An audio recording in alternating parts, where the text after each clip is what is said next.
Please join me on stage.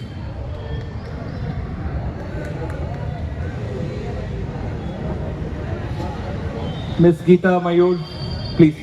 Dr. Rajeshwari actually. No, one more doctor is there. Would also please join me on stage here. We have Dr. Rajeshwari also joining us here today too.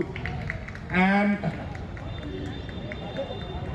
we are all very scared of doctors, but we still have two doctors on dais, so we'll definitely want to take their inputs. But coming to you first, Ms. Geeta, you are part of the motivational part of the groups where in way to encourage the women folk. You see, in majorly in marathons, you see very few women participating, and they have a huge lot of concerns and myths when it comes to being part of these large events and all that. And how do you, as a woman, would motivate more women to take part in such events, because that's going to help them not only with their physical fitness but also their mental ability in terms of growing to the next level.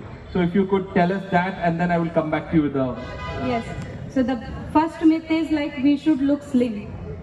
The first myth. Of course. To be fit and fine. Absolutely, like me. I mean, a lot of people always look at me and say that. Because most of the women, when we see advertisement in the channels, when we go through YouTube, Facebook, all we see is like we are looking heroine, actress, and we want to become like them. So that is absolutely wrong. Because to be fit and fine, you don't need to be slim. So you just have to eat healthy food in the house.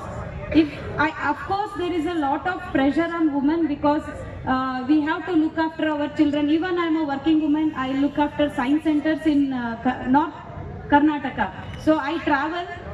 It's because of my husband's support and family support.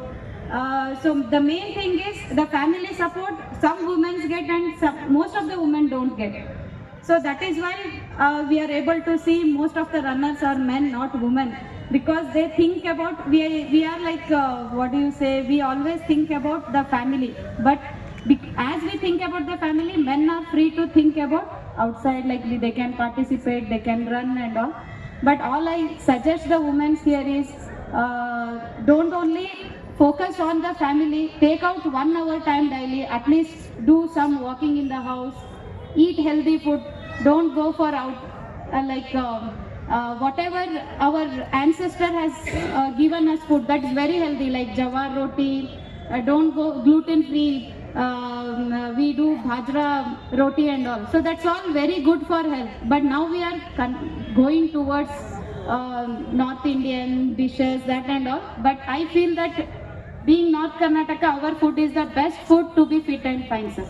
Absolutely. I mean, there's no doubt about that. I mean, like a lot of us in fancy words talk about millets and all that, and they all come from North Karnataka in a very big way. Let's just quickly take the opinion from the orthopedic doctor here.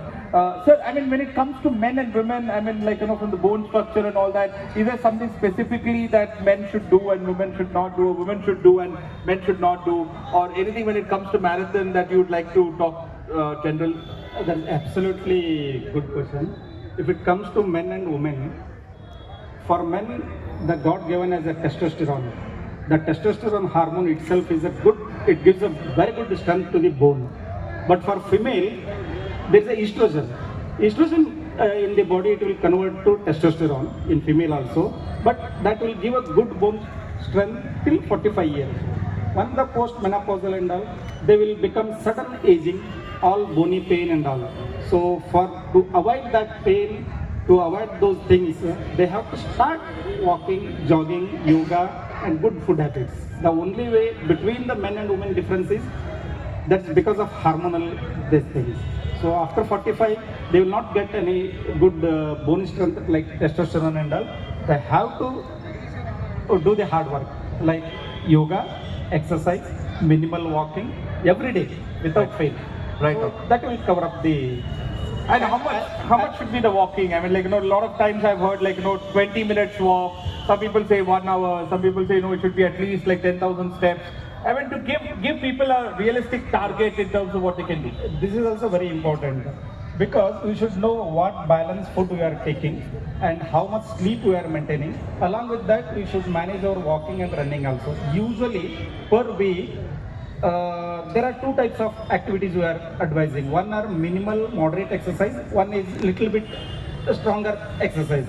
So weekly, out of 7 days, 4 to 5 days is more than enough. Remaining 2 days is rest. So hardly 4 to 5 days in a week. Per day, minimum 45 minutes to 1 hour with an effective workout. In between that workout, you should not take rest. Those things. At least effective workout for 45 minutes, weekly 4 days is more than enough. Right, sir, right. To balance that, food is mandatory.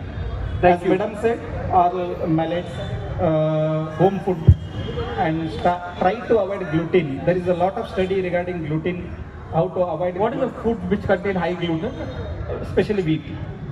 We think that wheat, chapati chalori, roti tinbadri, anna tinbadri.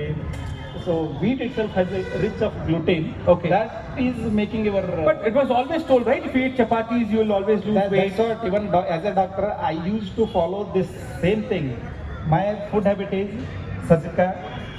ಸಜ್ಜಕ ಬೆಳಗ್ಗೆ ಉಪ್ಪಿಟ್ಟು ಮಧ್ಯಾಹ್ನ 2 ಚಪಾತಿ ಸಾಯಂಕಾಲ 2 chapati. So I used to take hell of gluten like anything without knowing. Oh my God. Today we are we all doctors, we are stopped discussing about that conference, this conference. Now we all are fit and fine. We are always thinking about this workouts. Even big short doctors also, we are not behind money and all. Now we are worried about our health, joints and all. So we are always thinking which food makes a lot of biomechanically. What is usually once we start exercise, running, especially we should do the warm up to avoid those things. Second thing, hydration is very important. Every 5 kilometers we have to take a minimal of mouthful of water with whatever electrolytes balance and all. That hydration should be taken. So once that cramps and all, they should. So Panchakarma therapy, seasonal detoxification is very important. I'll tell you one example that Vasanta Rutu is